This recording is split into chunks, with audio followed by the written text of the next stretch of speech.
बिस्मिल्लाहिर्रहमानिर्रहीम। Class 9th mathematics chapter number 1 के lecture number 2 rows and columns of matrices में खुशामदीद। तो अपने लेक्चर नंबर 1 में हम ये पढ़ चुके हैं कि मैट्रिक्स किसे कहते हैं, rectangular arrangement of real numbers. अब ये रेक्टेंगुलर अरेंजमेंट बनती है दो किस्म की अरेंजमेंट से। उनमें एक को नाम देते हैं रो का और दूसरे को नाम देते हैं कॉलम का। तो इनको हम अलग अलग डिस्कस करेंगे कि रो किसे कहते हैं और कॉलम किसे कहते हैं।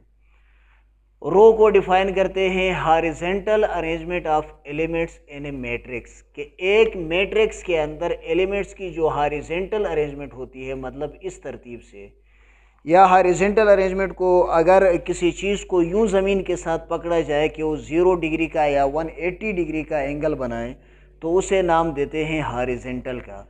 तो एक मैट्रिक्स के अंदर उसके एलिमेंट्स की जो हॉरिजॉन्टल अरेंजमेंट होती है, उस अरेंजमेंट को नाम देते हैं रो का। और दूसरी चीज़ जो मैट्रिक्स के अंदर अरेंजमेंट होती है, उसे नाम देते हैं कॉलम। कॉलम को डिफाइन करते हैं vertical arrangement of elements in matrix, के एक मैट्रिक्स के अंदर एलिमेंट्स की जो वर्टिकल अरेंजमेंट होती है, वर्टिकल अरेंजमेंट उस अरेंजमेंट को कहते हैं जिसकी तरतीब यूँ हो, जिसकी शक्ल यूँ हो। या हम यूँ भी कह सकते हैं कि ऐसी अरेंजमेंट जो ज़मीन के साथ 90 डिग्री का एंगल बनाए, तो उसे नाम देते हैं वर्टिकल का। तो एक मैट्रिक्स के अंदर एलिमेंट्स की जो वर्टिकल अरेंजमेंट होती है, उसे नाम देते हैं कॉलम का। और मैट्रिक्स की रेक्टेंगुलर अरेंजमेंट कुल मिलाकर बनती है रोज़ और कॉलम से। अब रोज़ और कॉलम्स की कुछ एग्जांपल्स देते हैं। फॉर एग्जांपल यहाँ पर मैंने लिखा हुआ है मैट्रिक्स ए 1 2 3 4। तो यहाँ पर देखें एलिमेंट्स दो तरीक़ों से अरेंज्ड हैं। एक अरेंजमेंट है हॉरिजॉन्टल। हॉरिजॉन्टल अरेंजमेंट जो ऊपर हमने निशान भी डाला है यूँ, कि अगर हम हॉरिजॉन्टल अरेंजमेंट को देखें तो हमारे पास बनती हैं दो लाइनें। तो उनमें जो पहली लाइन है 1 2, इससे हमारे पास बनेगा रो 1। टोटल हमारे पास रोज़ हो गए इस मैट्रिक्स में 2।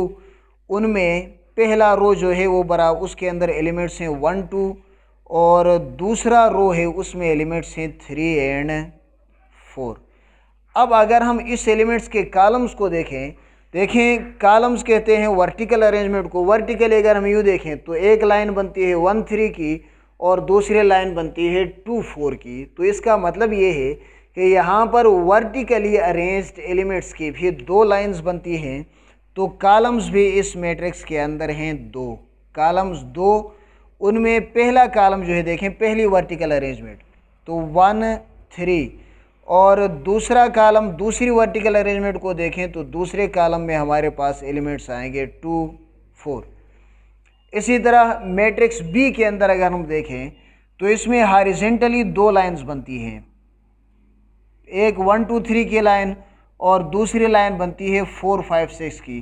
तो ये 1 2 3 ये हमारे पास आ गया रो 1, और 4 5 6 ये हमारे पास आ गया रो 2। क्योंकि जो हॉरिजॉन्टली अरेंज्ड एलिमेंट से दो हॉरिजॉन्टल लाइंस बनती हैं, तो इस मैट्रिक्स के अंदर हमारे पास कुल दो रोज़ हैं। इसके बाद अगर हम वर्टिकल अरेंजमेंट को देखें तो देखें पहली वर्टिकल लाइन बनती है 1 4 की, दूसरी वर्टिकल लाइन बनती है 2 5 की, और तीसरी वर्टिकल लाइन बनती है 3 6 की। तो वर्टिकली हमारे पास 3 लाइंस बनती हैं, इसलिए हमारे पास कॉलम्स 3 हैं। कॉलम 1 1 4, कॉलम 2 हमारे पास है 2 5, और कॉलम 3 हमारे पास है 3 6। इसके बाद मैट्रिक्स सी, तो इसमें देखें हॉरिजॉन्टली हमारे पास कितनी लाइंस बनती हैं। First line 1 2, second line 3 4 and third line 5 6।